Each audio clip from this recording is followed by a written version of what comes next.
Alex, a college boy, thought he was just moving an old couch, until he found a body hidden inside it. A body that had been there for years, forgotten, ignored, and looking horrifying. The police assumed the missing student had run away. His parents spent years thinking he'd stolen something and vanished. But Alex discovered the truth. An innocent young man had been trapped, and the landlord might know something about it all along. And when Alex confronted the killer, it was terrifying. The man was dangerous, unpredictable, and desperate. Could Alex survive long enough to uncover the truth? A hidden notebook might hold the answers, but would it be enough to bring justice to the family that had waited far too long? Caleb Henderson, a college student, disappears without a trace. The official story? He stole money from his roommates and skipped town. The police filed a theft report, then the case went cold. But the only witness to what really happened is a disgusting permanent fixture in the living room, a vinyl couch that earned its own legend over the years. For decades, the house became infamous on campus. The Smelly Couch House. Generations of broke students passed through, each learning the unspoken rule from the landlord, Mr. Collins. That couch stayed, a massive puke-brown beast wedged into the floorboards. Its stench, an unholy mix of wet wool, chemicals, and cherry, clung to the air, impossible to mask. Tenants laughed.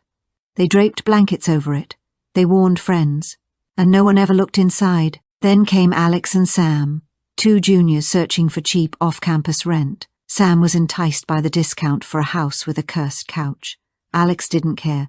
Days of living with the smell broke him. He decided the couch had to go, even if it meant cutting it apart. Some secrets, it seems, don't stay buried, and some witnesses never forget. He didn't care about the discount. And after days of living with the smell, he was done rationalizing. He was getting it out, even if it meant cutting it into pieces. The couch sat in the center of the living room like a corpse everyone pretended wasn't there. A filthy vinyl relic, brown and cracked, with yellow foam oozing from the seams. The moment anyone opened the front door, the smell hit, sharp, biological, as if something had died and refused to stop dying. Sam had been rationalizing it for days. "It's just old man vintage," he muttered, tossing yet another blanket over it. That made four blankets, and the stench still lingered, curling around the corners of the room like smoke. Alex stood in the kitchen, eyes on the lease Collins had made them sign. There it was, in clearly typed words. Tenant agrees to $1 rent reduction in consideration of the non-removable couch in the main living area. Non-removable, not included, not optional.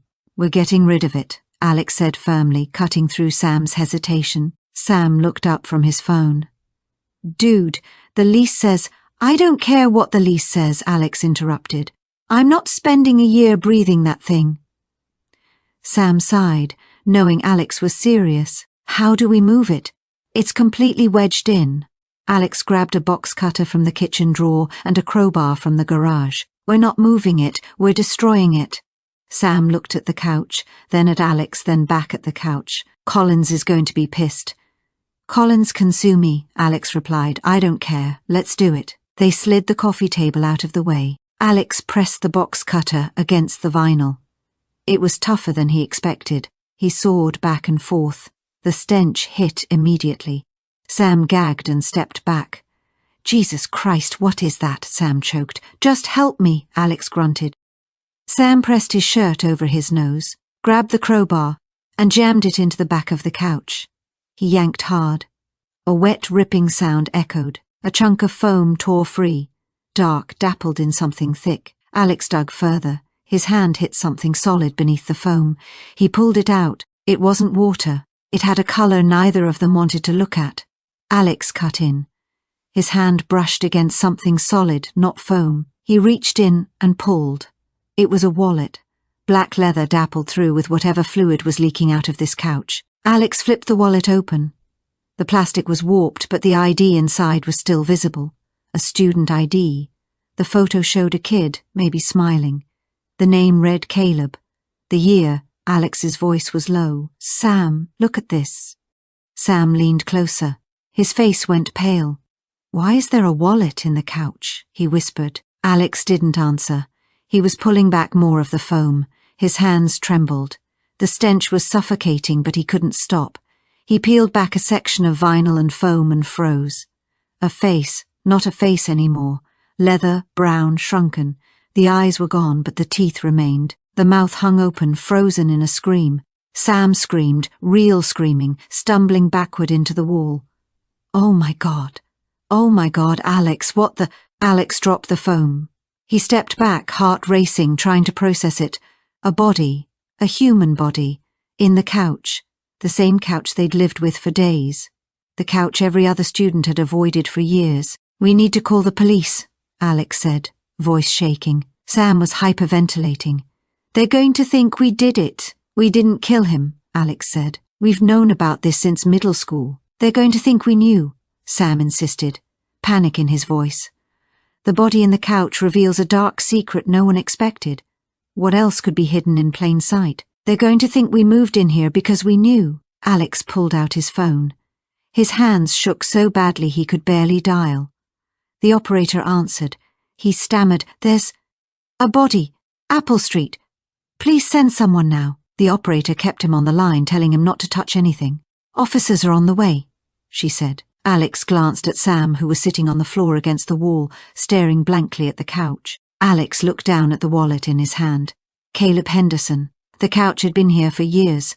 Someone had put him in there. Someone had known. And someone had been renting the house out year after year, making students joke about a smelly couch discount as if it were normal. Sirens wailed closer. Detective Bauer arrived, a woman in her 60s with short grey hair and the kind of expression that had witnessed every variation of human stupidity. She separated the two immediately. Alex went to the kitchen. Sam was taken to the garage. The smelly couch, Caleb Henderson, Apple Street, the house, the rental scheme, the hidden body. What other secrets remain? What will the officers find inside the couch and the house after decades of lies? Cops swarmed the house. Photographers clicked away. Technicians in white suits moved carefully through the rooms. Yellow police tape sealed the front door. Bauer sat across from Alex at the kitchen table, notebook open, expression unreadable. She didn't smile. "Walk me through it," she said. "Start from when you moved in." Alex took a deep breath, signed the lease, noticed the smell, decided to get rid of the couch, found the wallet, found the body, and "I just decided today to cut it open." Bauer's eyes narrowed. "Why today? Why not yesterday? Or last week?" "We moved in days ago," Alex said, voice tight. "Right," Bauer said. "So you move in, smell this couch, and your first thought is to destroy it. Not call the landlord, not ask for a replacement. You grab a box cutter and a crowbar." Alex shifted in his chair. "It smelled really bad," he muttered. "Uh-huh," Bauer said, scribbling in her notebook. "And you didn't think to ask why it smelled so bad?" "I thought it was just old," Alex admitted. "You go to school here?" she asked. "Yeah, junior year," he replied. "And your major?" "Computer science." "So, you're a smart kid?" Bauer said, her tone even but sharp. "You're telling me a kid like you doesn't notice it's strange? There's a clause in your lease specifically about not removing a couch." Alex hesitated. "I thought it was weird," he admitted. "Yeah, but you removed it anyway." "I didn't remove it," he said quickly. "I destroyed it." "Why?" she pressed. "Because I couldn't live with it," he said, the words coming out in a rush. Bauer leaned back, studying him. "Here's what I'm struggling with, Alex. You sign a lease that explicitly says don't touch the couch. You move in. The couch smells bad. And instead of calling the landlord, instead of asking questions, you take a crowbar to it and conveniently discover a decades-old body. You see why that looks suspicious?" Alex's stomach sank. "You think I did this?" "I think the timing is very convenient," she replied. "I was in—" he started. "I know," Bauer interrupted. "I'm not saying you killed him. I'm asking why you're the one who found him. Years, dozens of tenants, and you're the one who decides to rip the couch open." Alex couldn't answer. It sounded stranger when she put it like that. "Have you ever met the landlord?" she asked. "Mr. Kurlen, Aunts," Alex began, his voice tight. "When we signed the lease, the landlord, what did he say about the couch?" He frowned, trying to remember. "He said it came with the house, said he'd knock some off the rent if we kept it." Bauer jotted that down without looking up. Did he say why? She asked. No, Alex said, rubbing the back of his neck. Just that it was stuck. Bauer's brow lifted. Stuck how? I don't know, Alex admitted. He said it wouldn't fit through the door. And that didn't seem strange to you? Bauer pressed. Alex stopped speaking. Back then it hadn't. He'd just assumed some previous tenant had forced it through the doorway and couldn't get it back out. It had made sense at the time. But now, it didn't. Not after what they'd found. Bauer stood, closing her notebook. We're going to need you to stay available. Don't leave town. If I have more questions, I'll call you. That's it? Alex asked, almost whispering. For now, she said. What about the body? What about Caleb? Bauer turned sharply, eyes narrowing. How do you know his name is Caleb? Alex hesitated. His student ID was in the wallet, he said. Uh-huh, Bauer replied. And you opened the wallet? Yeah, before the police arrived, Alex said quickly. I was just trying to figure out who he was. Bauer sighed. Alex, when you find a body, you don't go through its pockets. You call the police and wait. You contaminated a crime scene. I didn't know it was a crime scene, he protested. I thought it was just a wallet. You found a body in a couch and thought the wallet wasn't evidence? She shot back. Alex had no answer for that.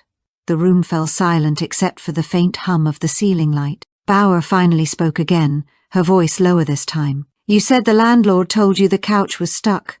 Yeah, Alex replied weakly. Funny thing, she said. We checked the doorframe, it wasn't stuck. She turned toward the door, but before she left, Alex suddenly remembered something, the deep scratches, not on the doorframe, but underneath the couch, scratches that looked fresh. And for the first time, the thought crept in like ice. What if the body hadn't been there before they moved in? What if it had been added later? While they slept on it, Bauer picked up her notebook, her tone clipped. We'll be in touch. Don't talk to the press. Don't talk to anyone about this. With that, she walked out, the sound of her boots fading down the hallway.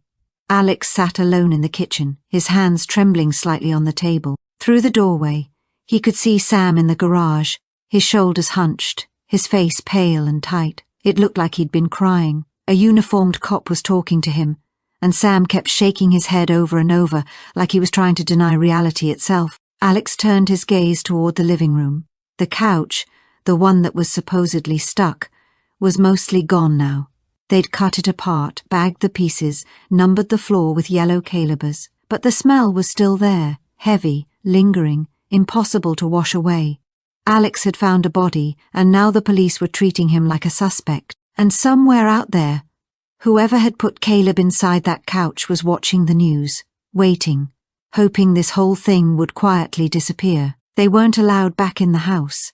It was officially a crime scene now. The officers had given them an hour to pack what they could, some clothes, a laptop, a few notebooks, before telling them to find somewhere else to stay. The housing office called it the situation, like it was just a scheduling problem.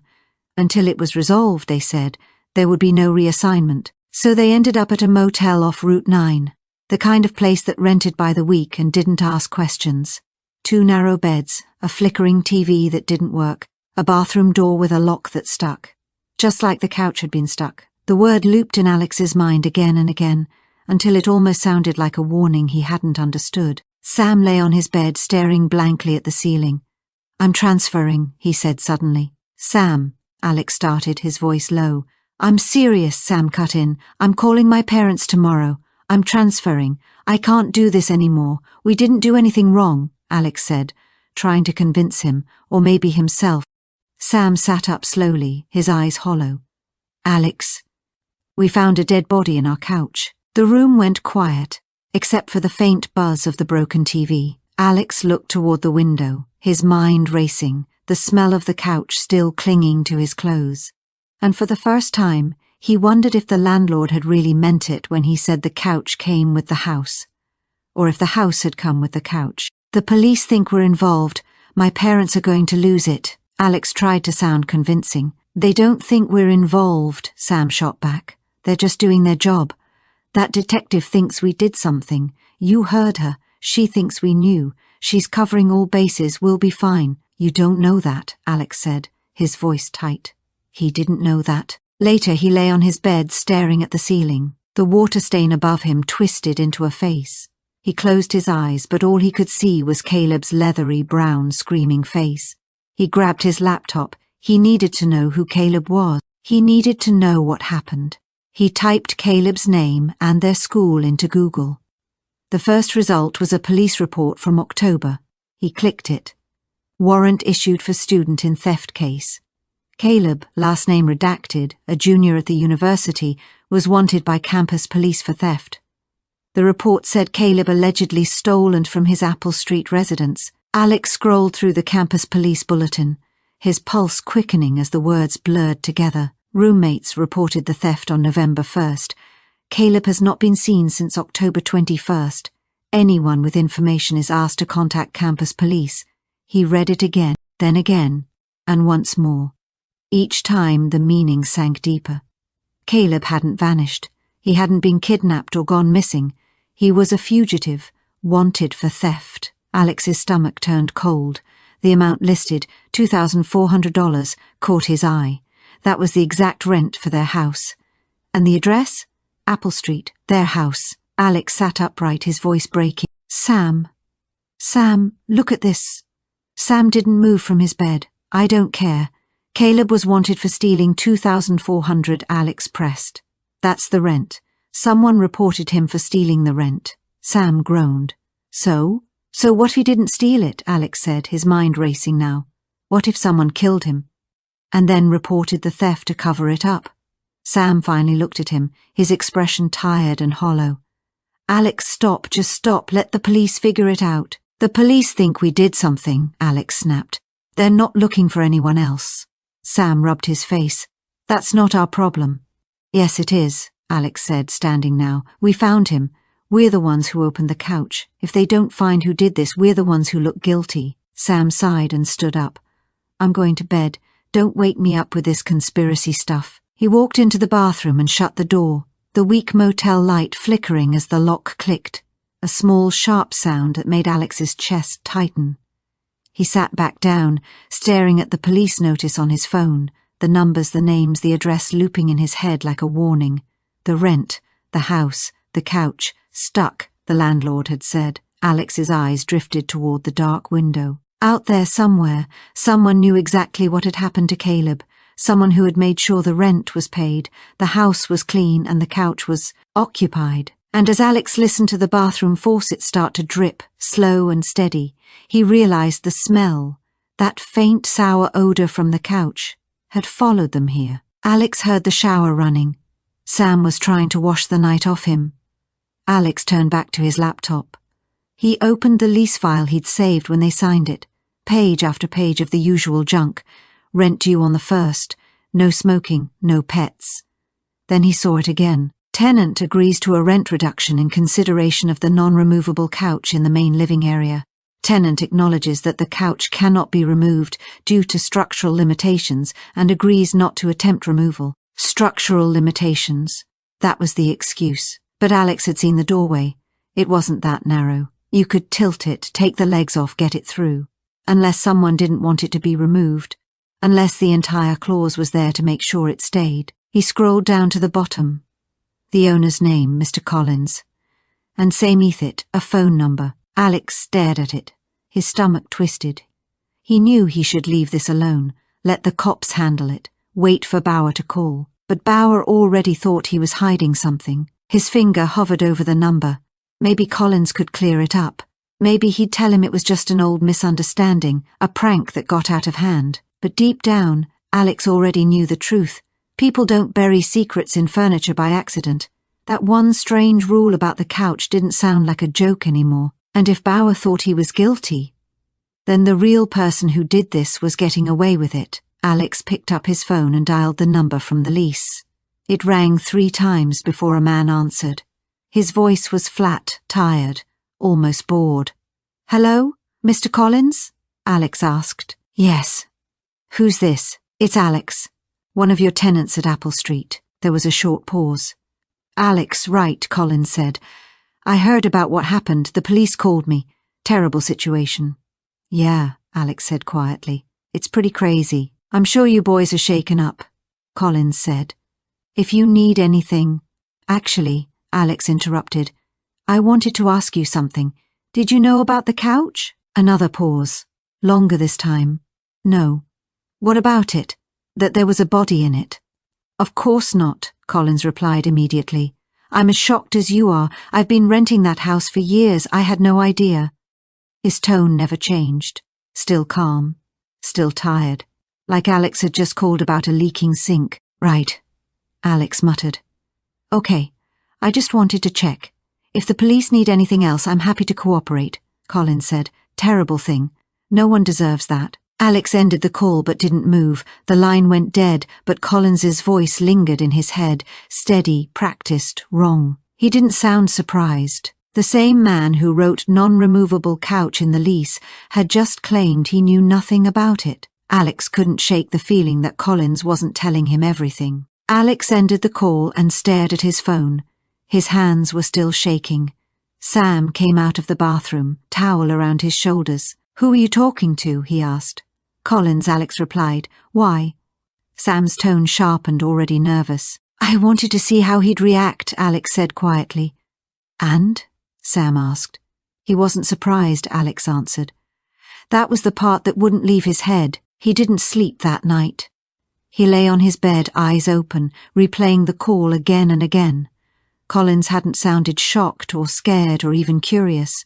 He hadn't asked for details. He hadn't asked if they were okay. His voice was steady, professional, like he'd known this was coming for years. At 3:14 a.m., Alex gave up trying to sleep. Sam was out cold, the glow from his phone screen fading against the wall. Alex slipped out of bed, grabbed his laptop, and headed outside to the motel parking lot. The air was cold, the kind that kept him awake. He sat on the hood of his car, opened the laptop and pulled up everything he could find about Caleb. The police report said Caleb had stolen rent money, exactly the amount their lease mentioned as a discount. The report date was November 1st, the day after he vanished. Alex's heart thudded. Someone had filed that report almost immediately, like they were ready for him to disappear. He typed Caleb's name and the year into Facebook's search bar. A memorial page came up, created by his parents in 2011. The cover photo was a smiling kid on a hiking trail. The comments below were full of classmates saying they missed him. The same rent discount Caleb was accused of stealing was the exact one Collins offered them for keeping the couch. Alex scrolled further, wondering who had posted the page first and who still kept it active. Then, at the bottom of the page, he saw a new comment posted just 2 days ago. From a name he recognized. Alex stared at the screen. The most recent comment on the memorial page read, "We miss you. Hope you're okay. Come home." His stomach twisted. They didn't know. Caleb's parents still believed he had run away. All these years they'd been waiting, hoping. He kept scrolling through the photos. Caleb looked like any other college kid, grinning at parties, strumming a guitar, lounging on a couch. Not that couch, but another one, with friends crowded around him. Then Alex froze. One photo was dated late October, the night before Caleb vanished. The caption read, "Last pic before Caleb disappeared." "Still looking for you, brother." The post came from someone named Aaron. Alex clicked Aaron's profile. The guy looked older now, a few years out of school, working somewhere out of state.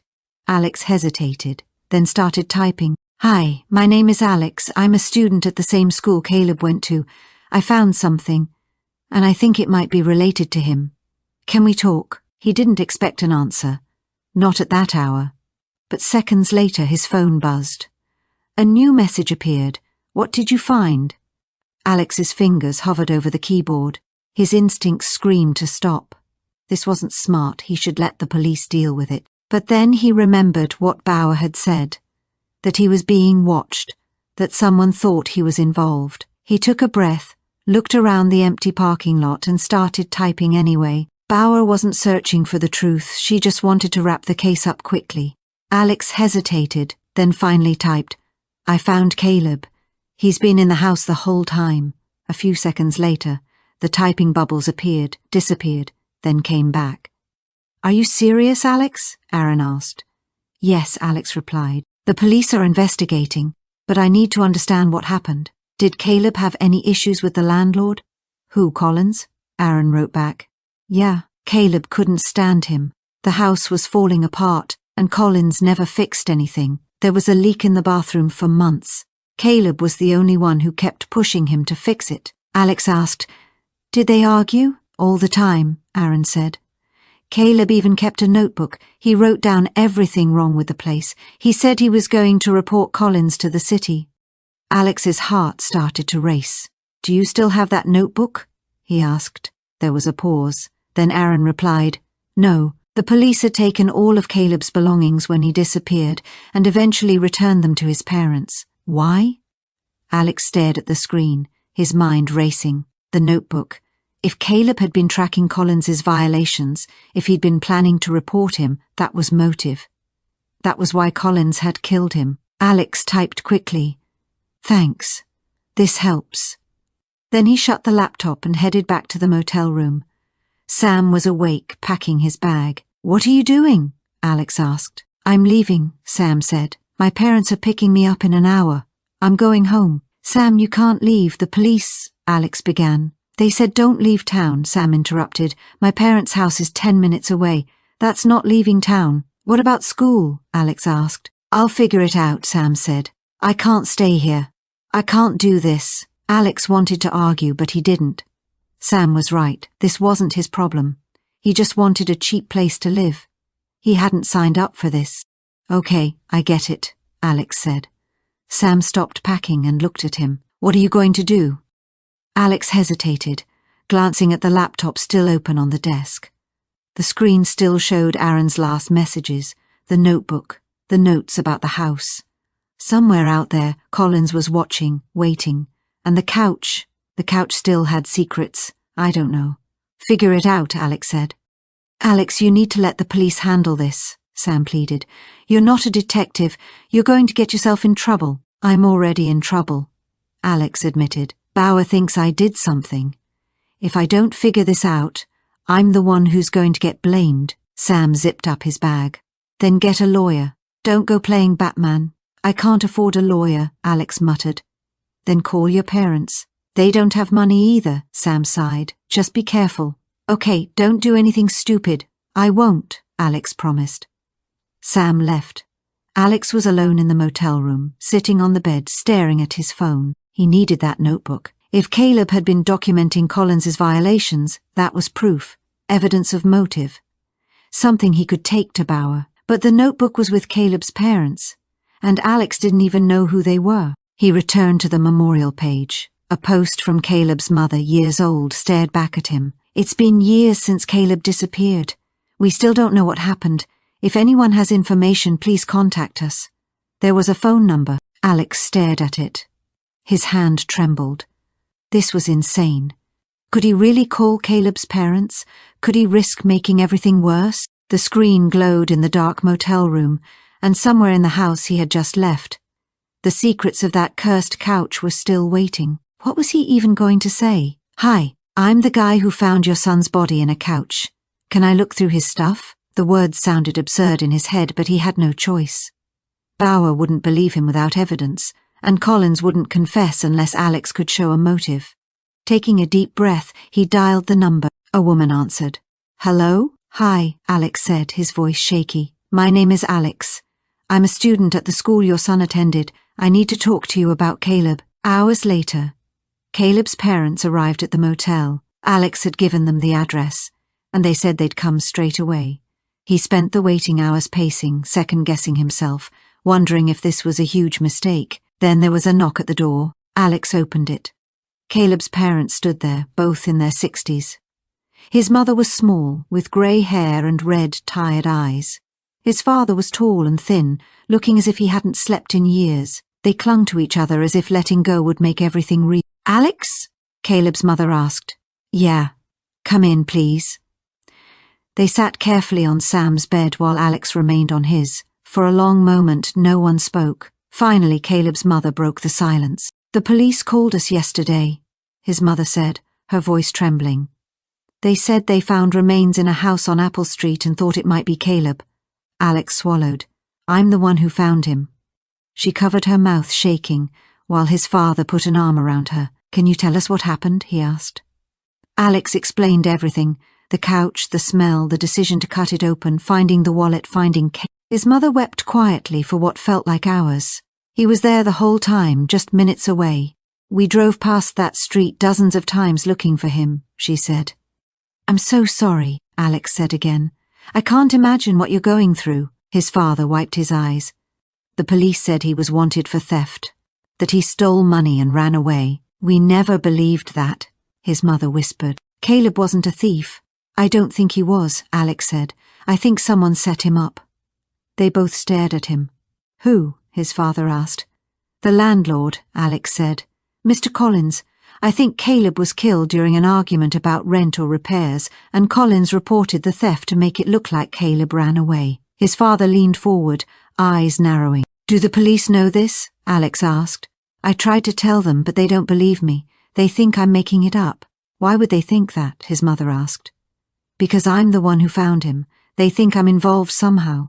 She shook her head. That's ridiculous. I know, I was just a kid, Alex said. But they don't have any other suspects, and Collins has an alibi. He reported the theft, just like Caleb's roommates did. On paper, he looks clean. His father stood up. Then we need to find proof. What do you need? I need Caleb's things, Alex said.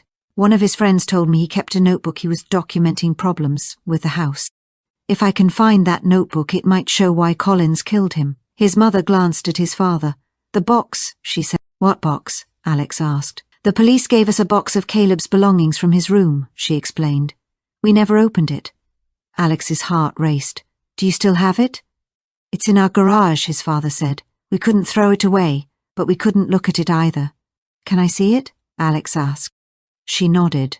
We'll bring it. Minutes later they returned, his father carrying a taped cardboard box. It was taped shut. Dust coated the top of the box as Alex set it on the bed. We haven't touched this in years, his father said. Are you sure you want me to open it? Alex asked. His mother nodded. If it helps find out what happened to Caleb, then yes. Alex cut the tape with his pocket knife and lifted the lid. Inside were textbooks and a video game controller. He pulled out a worn notebook, its cover stained with coffee. Opening it, he found the first page labeled House Ledger, Apple Street. Flipping through, he saw everything. Caleb had been tracking it all. Bills, chores, who paid what, who cleaned what. Then, starting in September, the notes focused on the house itself. September 5th, bathroom sink leaking, told Collins. He said he'd fix it. September 12th, sink still leaking, called Collins again. He said he'd come by next week. October 3, sink worse, water damage on ceiling below bathroom. Collins still hasn't come. October 10th, talk to city inspector. Can file complaint if Collins doesn't fix it by the end of the month. The last entry was dated October 31st. Collins coming for rent, $200 in the evening. Still hasn't fixed the leak. Don't let him forget. That was it, the last thing Caleb had written. Alex showed the notebook to his parents. His mother started crying again, and his father stared at the page, jaw tight. That's why Collins killed him, his father said. We need to take this to the police, Alex said, closing the notebook. I'll take it. I'll give it to Detective Bauer. His father shook his head. She doesn't believe you. We'll take it. We're his parents. She has to listen to us. Are you sure? Alex asked. Yes, his mother said. You've done enough. You found our son. You're trying to get him justice. Let us help. Alex handed them the notebook. They held it as if it were the most precious thing in the world. Thank you, Alex, Caleb's father said. Then they left. Alex was alone again. He lay down on the bed and closed his eyes. For the first time since they found the body, he felt a glimmer of hope. Maybe Bauer would believe them. Maybe she'd arrest Collins. Maybe this nightmare was almost over. Alex was asleep when the door creaked open. Alex didn't notice at first. He was still dreaming about the couch, about cutting into it, about finding Caleb. Then came a sound, a creak, the motel door closing. He opened his eyes. The room was dark. The clock read 3:12 a.m. Someone stood at the foot of his bed. Alex shot upright, fumbling for the lamp. When he turned it on, the figure was curling close. It was Collins, wearing the same clothes from the day they signed the lease. Khakis, a button-down shirt, but now dishevelled, hair messy, eyes red, and a crowbar gripped in his hand. Mr. Collins, Alex started. Shut up, Collins slurred, stepping forward, the crowbar trembling. He smelled of alcohol. How did you find me? Alex asked, voice shaking. I own properties in this town, Collins sneered. You think I don't know which motels take cash and ask no questions? Alex's hand reached for his phone on the nightstand.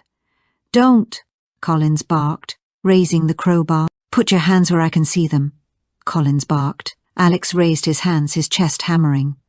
What do you want? He asked, voice shaky. I want you to stop, Collins said, taking a step closer. Stop contacting his parents. Stop digging into this. Just let it go. I can't, Alex said firmly. Yes, you can, Collins snapped. Tell the police you made a mistake. Say you were confused. Admit you contaminated the scene. Claim you're unsure of what you saw. If you frame it right, they'll believe it.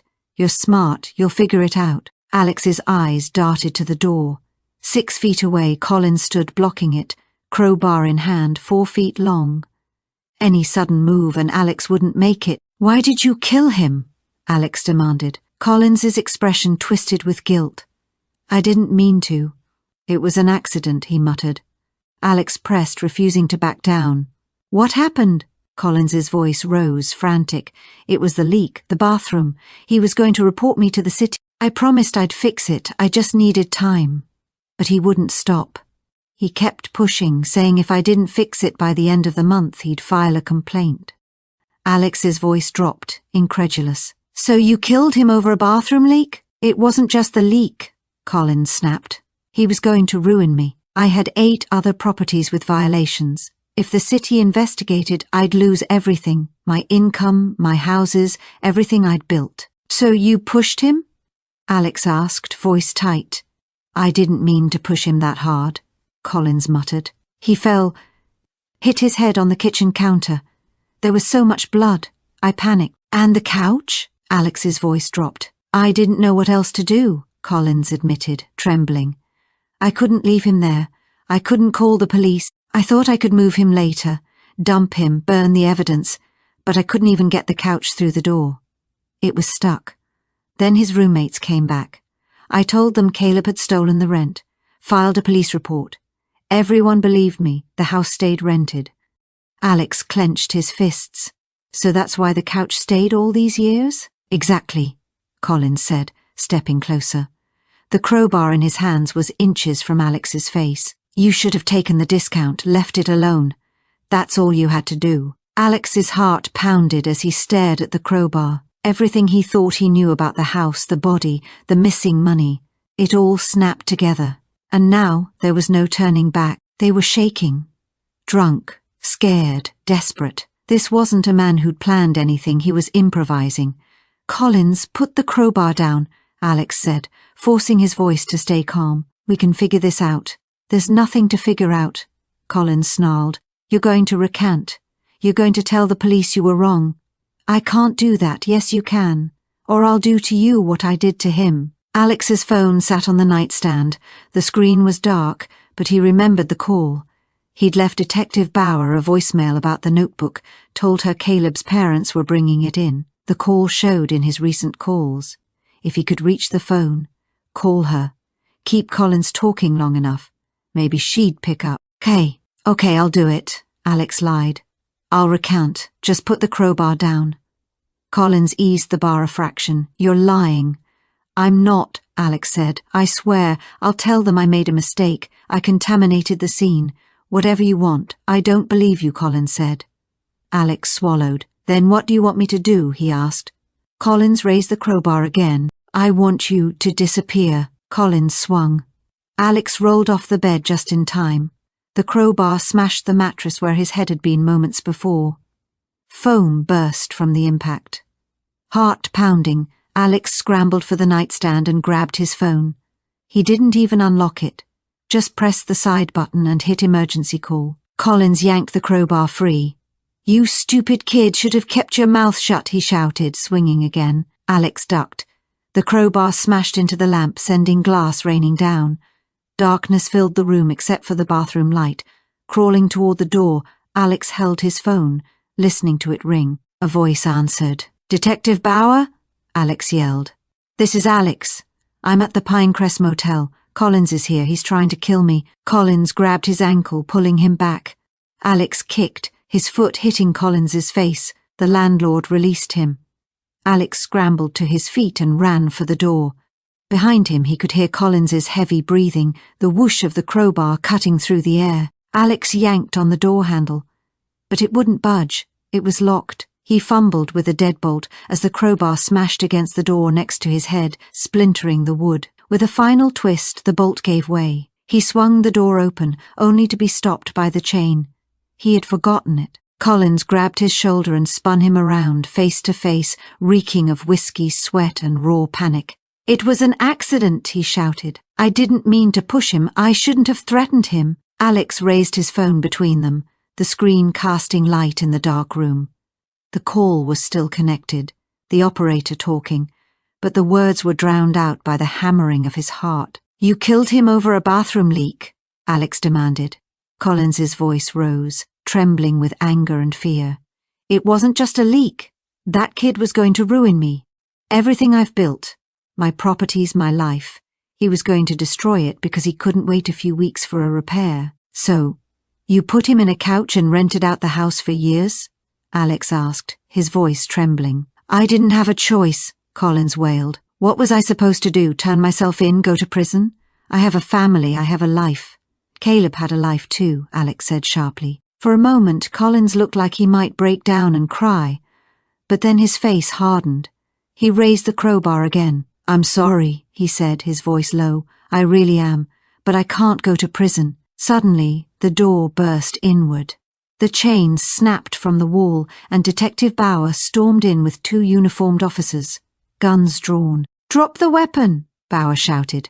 "Now!" Collins froze, crowbar still raised. He looked at Alex, then at Bauer, then back at Alex. "Drop it!" she yelled again. Reluctantly, he let the crowbar fall to the floor with a clang. The officers moved quickly, grabbing his arms and forcing him to the ground. One began cuffing him while the other read him his rights. Bauer turned to Alex, her expression sharp but concerned. "You okay?" she asked, her voice steady. Alex was shaking, his legs threatening to give out. "Yeah, I'm okay. I got your voicemail," he said. "It was about the notebook. I was already on my way when you called," she explained. "Did you hear him?" Alex asked, voice trembling. "Did you hear what he said?" She held up her phone. The screen showed an active call. "Every word," she said.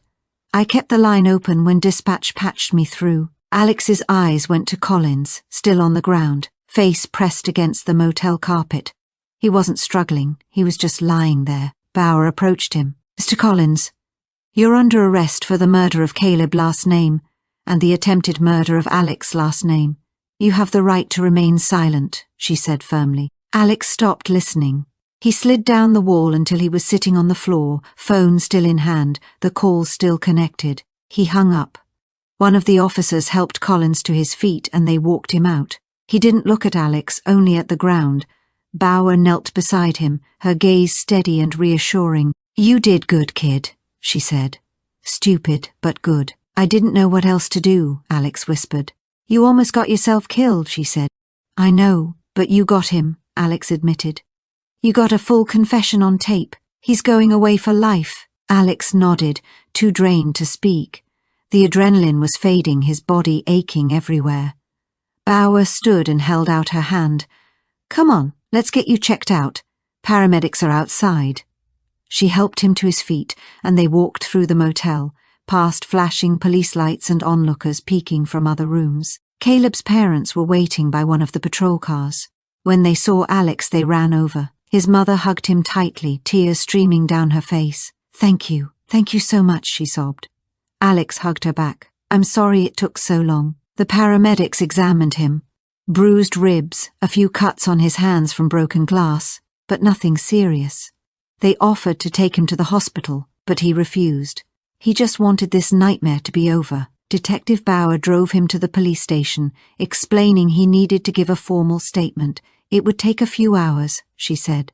She bought him coffee from the vending machine and told him to wait. Alex sat in the interview room, the same one she had questioned him in before, but this time she wasn't treating him like a suspect. He was finally just a witness, and someone who had survived. This time, she was actually listening. Alex went through everything: the lease, the discount clause, the phone call with Collins, the conversation with Caleb's parents, the notebook. Every single detail. She recorded it all, asked questions, made him repeat parts to make sure the timeline was clear, and Collins's confession would hold up in court. By the time they finished, it was morning. Alex had been awake for more than 24 hours. He was exhausted. "What happens now?" he asked. Bauer closed her notebook. "Now we build the case. We have Collins's confession from tonight. We have the notebook showing motive. We have the body. We have the false police report he filed. It's a strong case." "Will he go to prison?" Alex asked. "If he's smart, he'll take a plea deal," she said. "Second-degree murder. He could get life. If it goes to trial, he's looking at life without parole." "Good," Alex said. She looked at him seriously. "You know, you could have gotten yourself killed, right?" "I know," he replied. "Then why didn't you just let us handle it?" Bauer asked. "Because you didn't believe me," Alex said. "You thought I was involved," Alex said quietly. "I was doing my job," Bauer replied. "I had to rule you out as a suspect. That's just a procedure." "I get it," Alex said.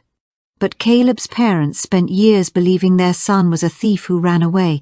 I couldn't let that stand, not after everything." Bauer studied him for a moment, then stood. "You're a good kid, Alex. Reckless, but good. Go get some sleep. We'll reach out if we need anything else." Alex left the police station. The sun was rising, washing the street in pale light. He didn't have a car. He didn't even have a place to stay, so he pulled out his phone and called Sam. "Alex, where are you?" Sam's voice was groggy. "At the police station," Alex said. "Can you pick me up?" "What happened?" Sam asked. "Collins confessed. He tried to kill me. The police arrested him." There was a long silence. Then Sam's voice softened. "Are you okay?" "Yeah, I'm fine, just tired. Can you come get me?" "I'm on my way," Sam said. A few minutes later, Sam pulled up in his dad's car. He looked like he hadn't slept either. When Alex got in, Sam shook his head. "You're insane, you know that?" "Yeah," Alex said, letting out a weak laugh. "I know. What were you thinking?" Sam asked. "I wasn't thinking," Alex admitted quietly. "I just knew I had to do something." Sam didn't answer. He just drove. The morning light cut across the windshield as they pulled into his parents' driveway. Alex's body felt like lead. Everything inside him buzzed and ached at once. Inside, Sam's parents were already up. They didn't ask for details, just gave him food: scrambled eggs, toast, orange juice. It all tasted like normal life, something Alex hadn't felt in days. They told him he could stay as long as he needed. He nodded, barely hearing them. A week ago, he'd been a broke college kid looking for cheap rent. Now, he was the key witness in a murder case, the one who uncovered what everyone else had missed. As he ate, his phone buzzed on the table. Unknown number. "This is Caleb's mother," the text read. "We just wanted to thank you again for everything you've done. We can finally lay our son to rest. We're having a small service next week. We'd be honored if you came." Alex stared at the screen for a long moment before replying, "I'll be there." Sam leaned against the counter, watching him. "What are you going to do now?" "I don't know," Alex said, staring out the window. "Go back to school, maybe. Try to be normal again." Sam let out a tired laugh. "After all this? You really think that's possible?" "Probably not," Alex said, "but I have to try." Sam nodded slowly. "For what it's worth, I'm sorry I left that night. I should have stayed." "It's okay," Alex said. "You didn't sign up for this, neither did you." "No," Alex said quietly, "but someone had to finish it." They both sat in silence. The morning sun filled the kitchen, chasing away the shadows, but not the weight. Alex looked at his phone again. The message thread was still open. His reflection flickered on the screen, pale and tired. Behind his own image, a second text appeared, Samith the First, one he hadn't noticed before. He wasn't the only one who disappeared. Alex's breath caught. He stared at the words. No number, no name, just that sentence. The story closes on Alex reading the mysterious text, hinting that Caleb's case might not be the end, and that someone else tied to the property or Collins's secrets may still be missing. It was one of those perfect mornings when the world feels too calm for tragedy. The air was clear, The sun was warm, and the streets outside the small church were quiet. On any other day, Alex might have been worrying about class schedules, assignments, or whether he'd make it across campus before the bell. But that part of his life was gone now. It ended the moment he tore open that old couch and found what had been hidden inside. Since that day, everything had changed. He didn't regret it. Caleb deserved to be found. His parents deserved answers. Even if it meant nearly dying in that motel room, even if it meant carrying the weight of what he'd seen, Alex knew it was worth it. Some things were bigger than safety, bigger than fear. Sometimes you had to do the right thing, even when it tore your world apart. The service took place the following Wednesday in a quiet church at the edge of town. Maybe 30 people showed up, Caleb's parents, a few relatives, some old classmates, and Alex. He slipped in quietly, choosing a seat near the back. He didn't feel like he belonged among them. He wasn't family. He wasn't even really a friend.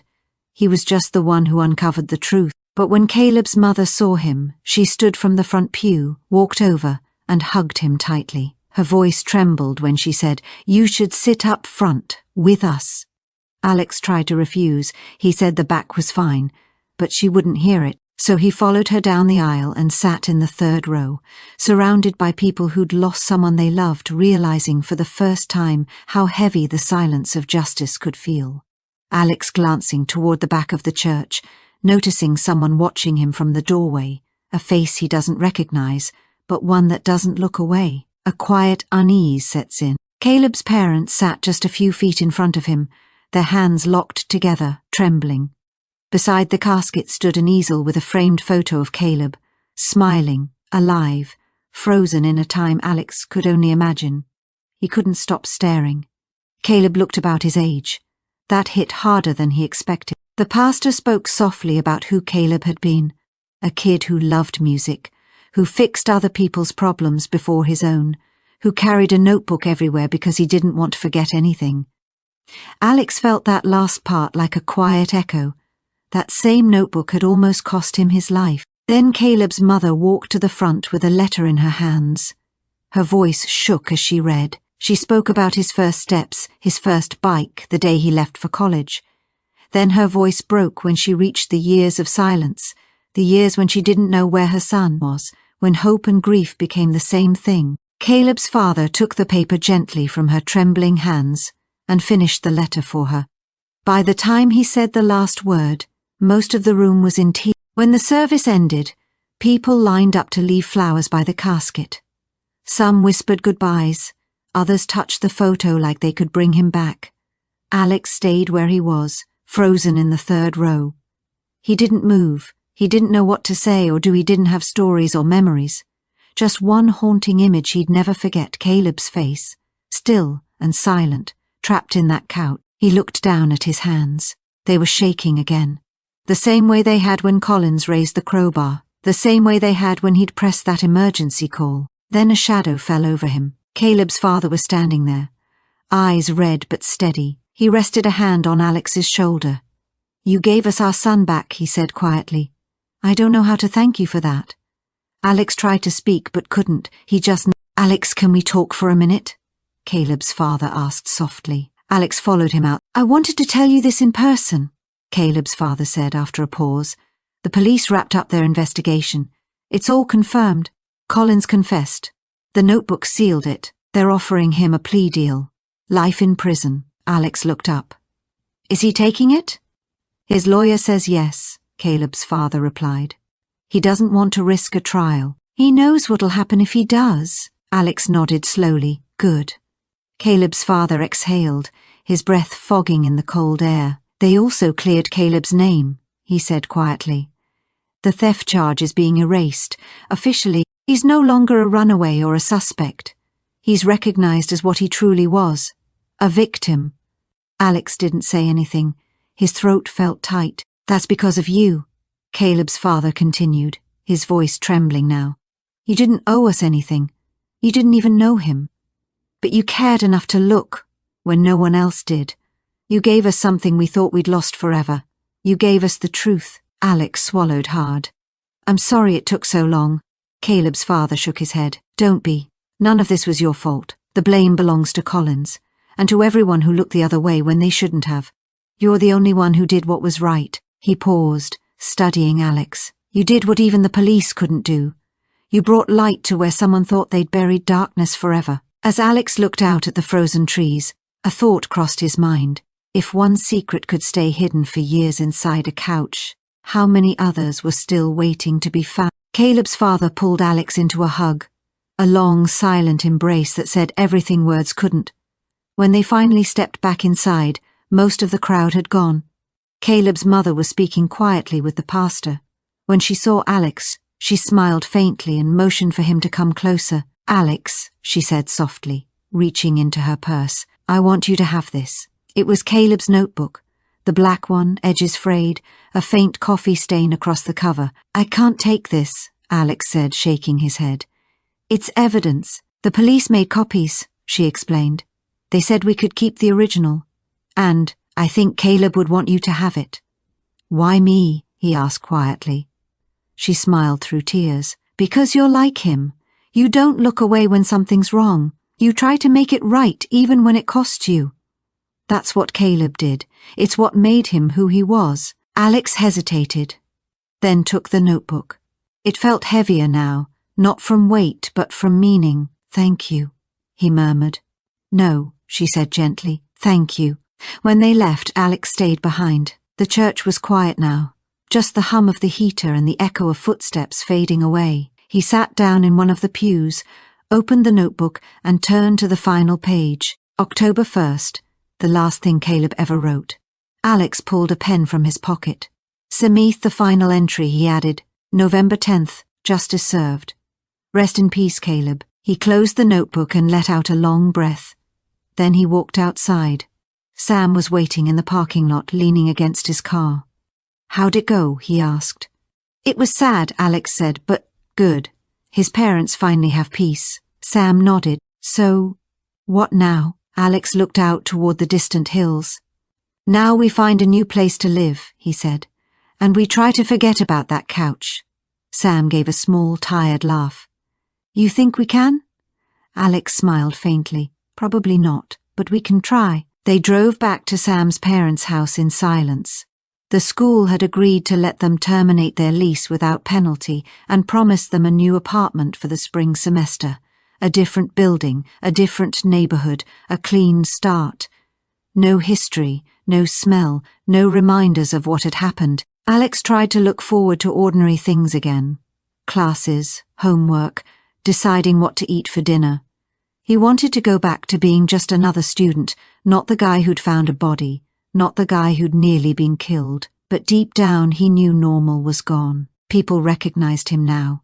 The story had been all over the news. On campus, whispers followed him. That's him, they'd say. That's the guy who found the body in the couch. Alex had become famous for something he'd give anything to forget. Still, he knew he'd do it all again, because Caleb deserved justice, and someone had to bring it. 2 weeks later, Detective Bauer called. Alex, I need you to come down to the station, she said. Why? What's going on? There's someone who wants to talk to you. Collins's defense attorney. She wants to speak with you as part of the plea deal. I already gave my statement, Alex said. I know, Bauer replied, but she has a few follow-up questions. It's routine. It'll help close the case. Alex didn't want to go. He didn't want to hear that name, see that face, or think about any of it again. But Bauer said it mattered, so he went. The attorney's name was Linda Sanders. Mid-40s, sharp eyes behind wire-rimmed glasses, a grey suit pressed to perfection, and a worn leather briefcase in hand. She looked exhausted, dark circles under her eyes, the kind that come from years of carrying other people's sins. They sat in the same small interview room as before, the hum of the overhead light filling the silence. She set her recorder on the table, pressed the red button, and began. Sanders asked Alex to go through everything again. Finding the couch, cutting it open, the wallet, the body, the call to Collins, the motel, the attack. Alex repeated every detail. She didn't interrupt. She just listened, occasionally jotting a note in her legal pad. When he finished, she closed her notebook and leaned back in her chair. Can I ask you something off the record? Alex hesitated, then nodded. Okay, why did you do it? She asked quietly. Why keep digging when the police told you to stop? Alex stared at the table for a moment, thinking. Because nobody else was going to, he said finally. Bauer thought I was involved. Collins had been getting away with it for years. Caleb's parents thought their son was a thief. Someone had to care enough to find the truth. Sanders nodded slowly, her expression unreadable. My client wants me to argue that Caleb's death was an accident, she said. That it was manslaughter, not murder. That Collins panicked and made bad choices but never meant to kill anyone. Alex looked at her. And do you believe that? She met his eyes. No, she said softly. I've been a defense attorney a long time. I've defended people who made terrible mistakes, people who did things they regret. But what Collins did, stuffing Caleb into that couch, filing false reports, renting that house for years like nothing happened, that wasn't panic. That was planning. That was someone who chose to bury the truth instead of face it. Then why defend him? Alex asked. Because everyone deserves a defense, she said, her tone steady but weary. That's the system. But between you and me, I'm going to tell him to take the plea, life in prison. Because if this goes to trial— She paused, her eyes narrowing slightly. The jury's going to hear that confession you recorded, and they won't need long to decide. They'll hear him threaten you, Sanders said quietly as she gathered her papers. They'll see Caleb's notebook. He's going to get life without parole. Good, Alex said. She slipped the files into her briefcase and straightened her jacket. You did a good thing, Alex. Not many people would have risked what you did. I just did what needed to be done. That's exactly my point, she said with a faint smile. Most people wouldn't have. Most people would have walked away, but you didn't. With that, she left the room. A few minutes later, Detective Bauer walked in. How'd it go? She asked. Fine. She's recommending the plea deal, Alex said. Good, Bauer nodded. Collins has agreed to take it. He'll be sentenced next month. You'll probably need to testify at the hearing. Okay? Alex replied. Bauer hesitated, then sat down across from him. I owe you an apology, she said. Alex frowned. For what? For treating you like a suspect, she admitted. For not listening when you told me about Collins. For making you feel like you had to do my job for me. You were just doing your job, Alex said quietly. My job is to find the truth, Bauer said, her tone heavy. But I got so focused on ruling you out that I stopped looking at everything else. That was my mistake. You got him in the end. That's what matters, Alex said. I got him because you recorded that confession, she replied. Because you didn't stop when I told you to. It shouldn't have come to that. I should have believed you from the beginning. Alex didn't know what to say. Bauer stood, pulling on her coat. For what it's worth, she said with a small smile. You'd make a good detective. If you ever get tired of computer science, Alex laughed. I think I've had enough detective work for one lifetime. Fair enough, Bauer said. You're free to go. We'll be in touch about the sentencing. Alex left the station. Outside, the sky was fading to orange and grey. The air was sharp with the first bite of winter. Snowflakes drifted down, quiet and slow, dusting the streetlights. He pulled his jacket tight and walked toward the campus bus stop, his breath clouding in the cold. The city finally beginning to feel still again. Students crowded the sidewalks, laughing, rushing to class, heading to the library, lining up for dinner. Life on campus was moving on, as if nothing had ever happened. Alex watched them from the bus stop, realizing that used to be him. Just another student with simple problems and predictable days. His phone buzzed, a text from Caleb's mother. The plea deal is official. Life in prison. Thank you for everything. Caleb can rest now. Alex typed back. I'm glad I could help. Then he slipped the phone into his pocket and stepped onto the bus.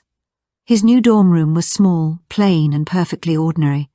And that was exactly what he wanted. No memories, no shadows, just quiet. He opened his laptop. A computer science assignment blinked at him on the screen due tomorrow. For the first time in weeks, that felt like a good kind of problem.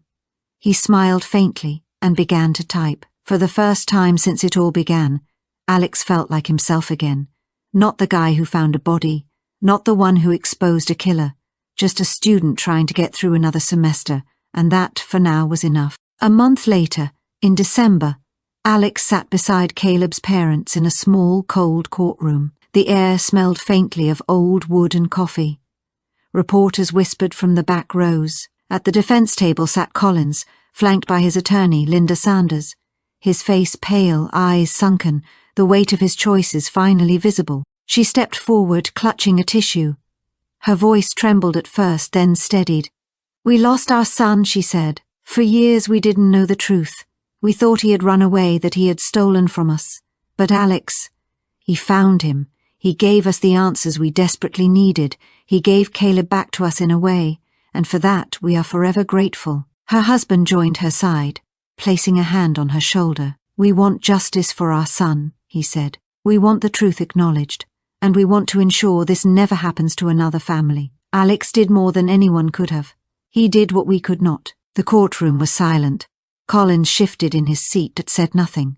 The judge listened, expression unreadable, then glanced down at his notes. Finally the judge spoke.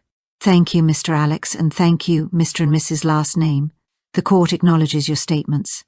He paused, looking over at Collins. "Based on the evidence, the confession, the testimony, and the impact on the victims, this court hereby accepts the plea deal. You, Mr. Collins, will serve life in prison without the possibility of parole." A weight seemed to lift from the room. Caleb's parents wept softly, holding each other. Alex exhaled, relief washing over him. But as he looked toward Collins, still sitting silently, a cold shiver ran down his spine. Even behind bars, Collins's eyes flicked toward him, a reminder that some darkness never truly disappears. The courtroom began to empty, but Alex stayed a moment longer, clutching the memory of the notebook in his pocket. The mystery was solved, the killer punished, but the shadow of what he'd seen and what he'd risked would always remain. Caleb's mother stepped to the front of the courtroom, her hands trembling. She stared at Collins, her voice raw with emotion. "You took my son from me," she said. "Not just his life, you stole his memory. You made people believe he was a criminal, that he ran away because he did something wrong. For years I defended him. I told everyone he wouldn't steal. I insisted something had happened, and they all looked at me like I was crazy." Her voice cracked. "You could have called the police. You could have admitted it was an accident. But you didn't. You put him in a couch. You treated him like garbage. You made me drive past his house for years, never knowing he was there. I hope you never sleep again. I hope every time you close your eyes you see his face." She sank back into her seat and her husband held her hand tightly. The judge turned to Collins. "Mr. Collins, do you have anything to say?" Collins rose slowly, eyes fixed on Caleb's parents. "I'm sorry," he muttered. "I know that doesn't mean anything.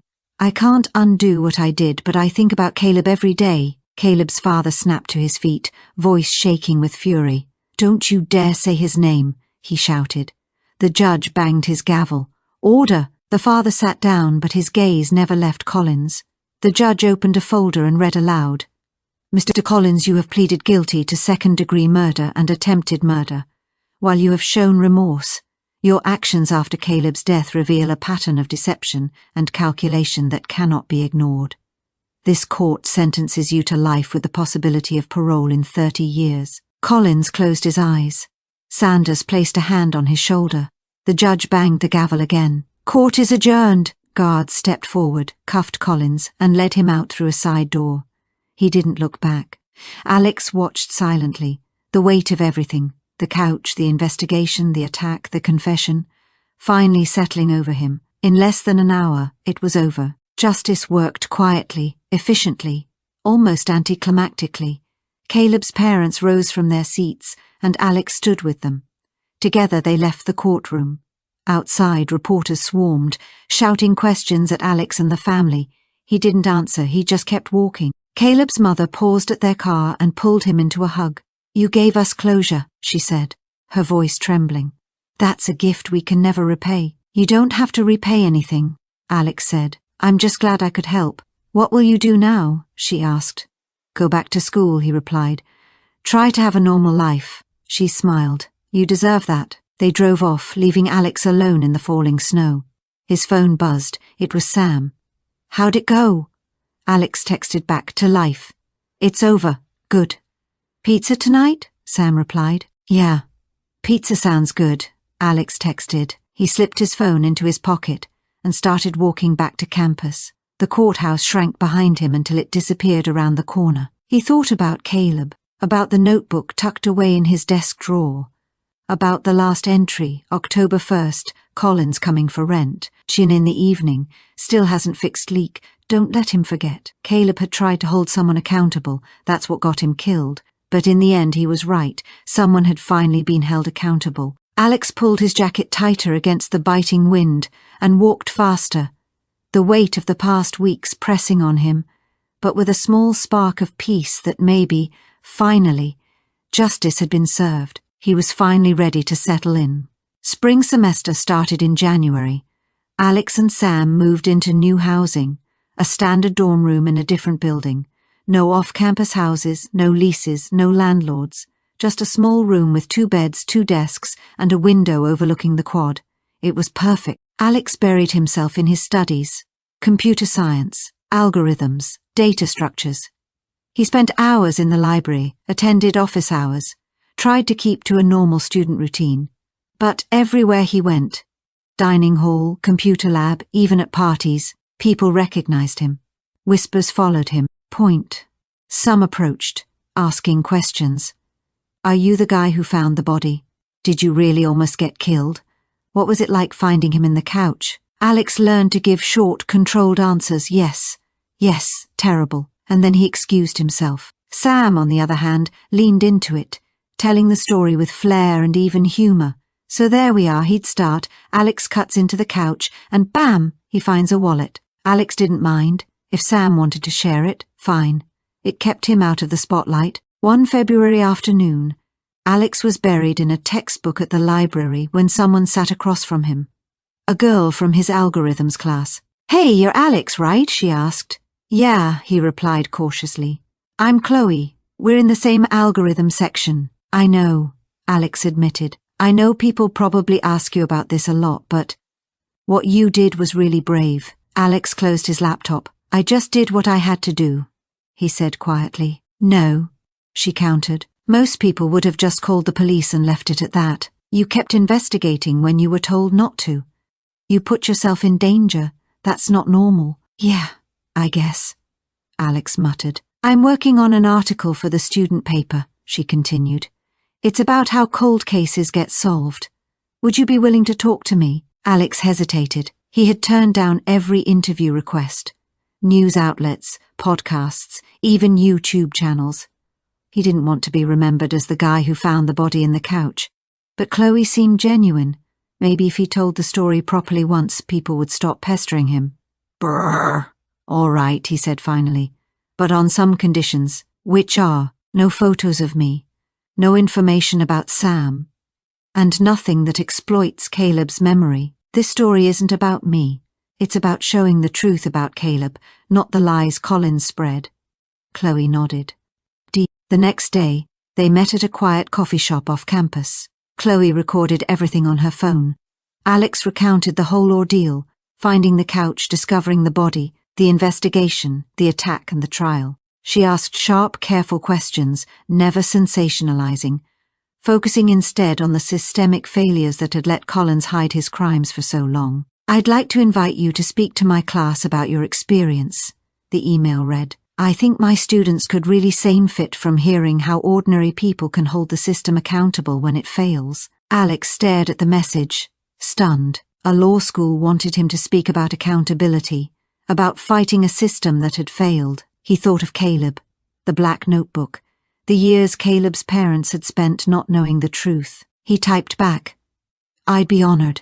Maybe this isn't just about putting the past behind me. Maybe it's about making sure what happened to Caleb never happens to anyone else. Maybe being the body in the couch guy a little longer is worth it. Closing his laptop, Alex felt a strange mixture of exhaustion and purpose.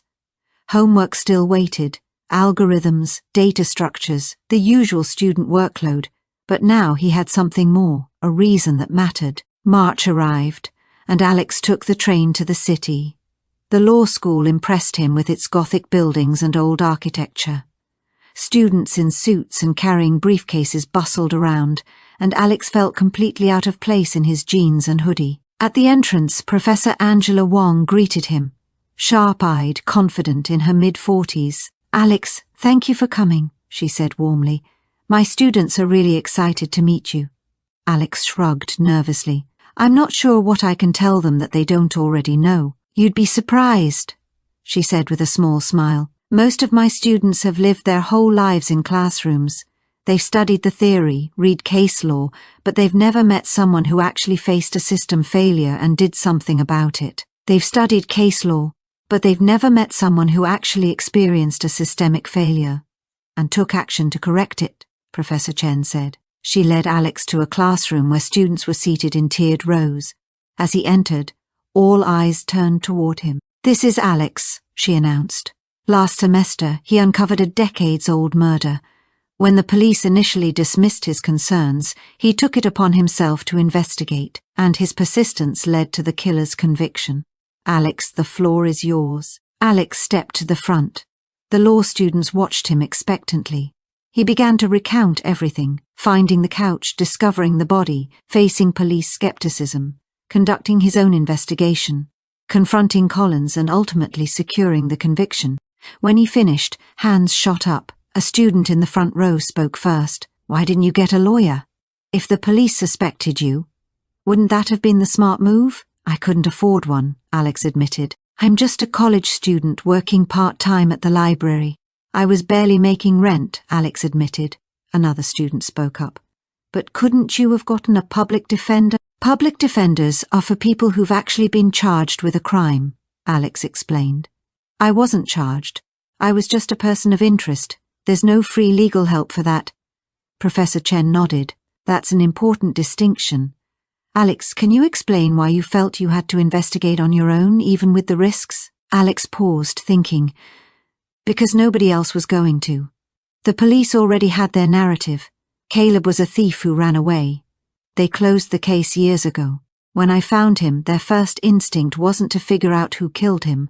It was to see if I was involved. If I hadn't kept pushing, Collins would still be free. A student in the back raised her hand. But you almost got killed. Was it worth it? Alex looked down for a moment, then back up. Caleb's parents spent years believing their son was a criminal. Was it worth it to give them the truth? Yeah, I think so. For the next hour, questions came fast. About evidence, police procedures, the legal system, the ethics of a civilian investigation. Alex answered as best as he could, sharing his experience honestly. He wasn't a lawyer. He wasn't an expert. He was just someone who stepped in when no one else would. When class ended, students approached him, thanking him, shaking his hand, telling him they wanted to pursue work in wrongful convictions. Telling him his story had inspired them. Alex shifted uncomfortably. He hadn't done anything extraordinary. He'd just cared when others didn't. Professor Chen walked him to the door. Thank you again, she said. That was exactly what my students needed to hear. Alex shrugged. I'm not sure I really taught them anything useful. You taught them that the system doesn't always work, she replied. That sometimes justice requires ordinary people to step up. That's the most important lesson they'll learn in law school. She handed him an envelope. This is an honorarium for your time. Alex peeked inside. $1,000. I can't take this, he said. Yes, you can, she insisted. You took time out of your schedule. You shared a traumatic experience. That deserves compensation. Alex slipped the envelope into his pocket. Thank you. On the train back to campus, he stared out the window, thinking about the students, the questions they asked, and how even ordinary people could make a difference. They were sharp, driven, eager to make a difference.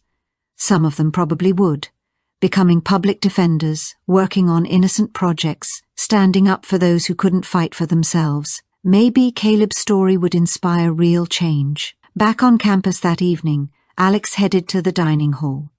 Sam was there with a few friends. Hey, how'd it go? Sam asked. Good, Alex said. They asked a lot of questions. They pay you? Yeah, Sam whistled. Not bad. Dinner's on you. Alex laughed. Sure, dinner's on me. They grabbed pizza and talked about classes, exams, and ordinary student life. For the first time since discovering Caleb, Alex felt like his life was truly his own. The investigation was done. The trial was over. Collins was behind bars. Caleb's name was finally cleared.